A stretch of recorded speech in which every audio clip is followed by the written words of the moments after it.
Hi, I'm Rachel, and this is my April 2021 book haul coming to you in May.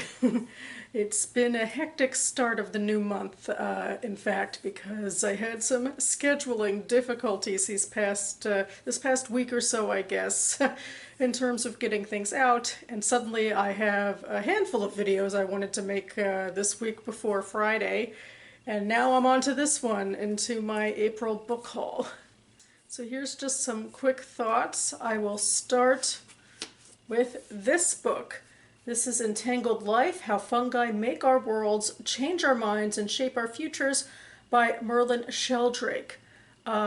This is the book that I am judging for the BookTube Prize in the quarterfinals that I couldn't get from the library. The holds list was too long. But luckily, the paperback just came out very recently, so I was able to order it. So huzzah. So here's one of the final books that I will be reading for the quarterfinals, which end at the end of this month. I am reading for Nonfiction Group C. The other two books I'll be reading for the prize this month is this one. This is Red Comet, The Short Life and Blazing Art of Sylvia Plath by Heather Clark, which is a sprawling biography of Sylvia Plath that I just got from the library. And also the memoir, A Promised Land by Barack Obama, which I just picked up from my dad as I went home this weekend. So it was gifted to him over the winter holidays, and he hasn't gotten to it yet, but now I'll be reading it first.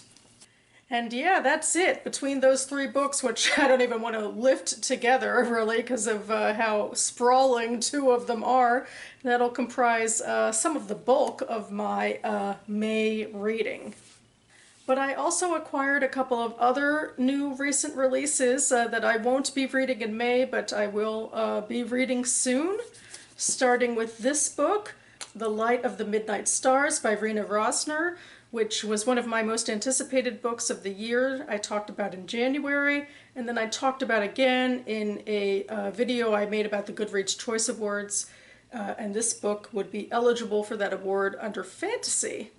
This is a fantasy novel that takes place in Hungarian woods, featuring three daughters who are descended from King Solomon, who have magical powers, and how their lives juxtapose with Jewish history. And also, apropos of nothing, just gotta say, I've been enjoying the cover so much, and I'm thrilled to have it just because of the cover alone. And in a similar vein, this is Whereabouts by Jhumpa Lahiri, another book I put on my anticipated reads video in January, and I talked about in a Goodreads Choice Awards video that's eligible under general fiction. So I'll link all of those videos down below. This is one of those book summaries that's kind of vague, so I thought at long last I might just read from the flap. Pulitzer Prize winner Jhumpa Lahiri's ravishing new novel follows an unnamed narrator in an unnamed city. In the arc of 1 year, in the middle of her life's journey, she realizes she's lost her way. Whereabouts celebrates ordinary life and community while exploring existential themes of presence and absence. Lahiri's narrator, a woman questioning her place in the world, wavers between stasis and movement, between the need to belong and a refusal to form lasting ties. The city she calls home acts as her companion and an interlocutor. Traversing the streets around her house and in parks, piazzas, museums, stores, and coffee bars, she feels less alone. We follow her to the pool she frequents and to the train station that leads to her mother, who is mired in her own solitude after her husband's untimely death. Among those who appear on this woman's path are colleagues with whom she feels ill at ease, casual acquaintances, and him, a shadow who both consoles and unsettles her. Until one day at the sea, both overwhelmed and replenished by the sun's vital heat, her perspective will abruptly change. Whereabouts is an exquisitely nuanced portrait of urban solitude, one that shimmers with beauty and possibility. It is also a thrilling departure for Jhumpa Lahiri, her first novel written in Italian, as well as the first time she has self-translated a full-length work.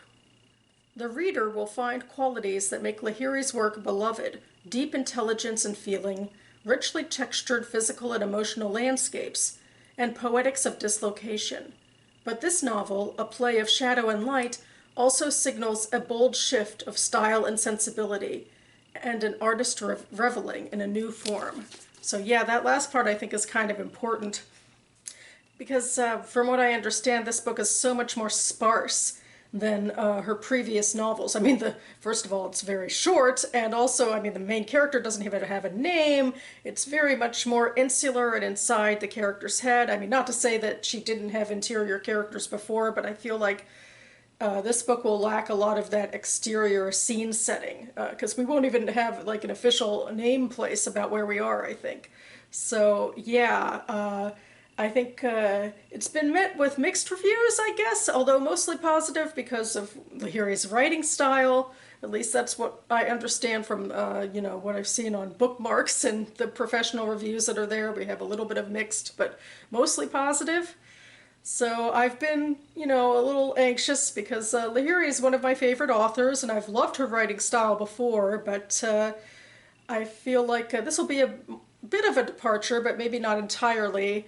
And beyond that, I guess I'm still thrilled to just follow her on her journey because, it's about more than just her work even, and her specific novels and their, themes and storylines and plots and that sort of thing.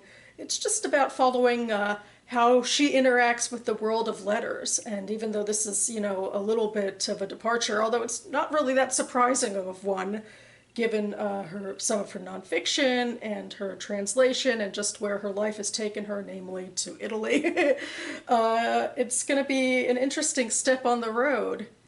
And speaking of which, I think I also discussed in other videos or other posts wondering about what it was like for her to translate her own work.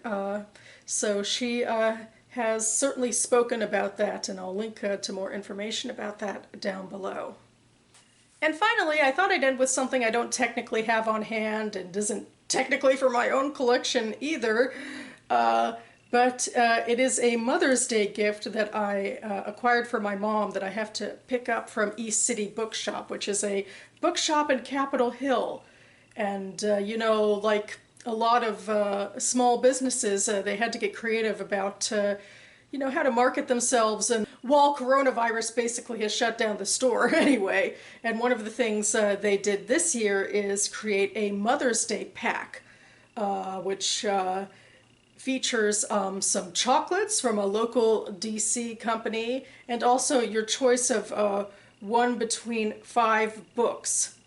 And anyway, as I'm posting this, I believe we're coming up to the very end of when people in the DC area can order in person these Mother's Day packs. They're no longer sending them out because Mother's Day is too close now, so they're not shipping them themselves. But if you want, and you live in the area, I'll leave a link below to where you can fill out a form and then pick it up in store. And also, East City Bookshop offers other packs as well for people interested in supporting a local woman-run Capitol Hill bookstore. But anyway, the book I chose to gift my mother is Infinite Country by Patricia Engel, and I will leave more information about that book and all the other books I held up down below. So that about covers it for me now.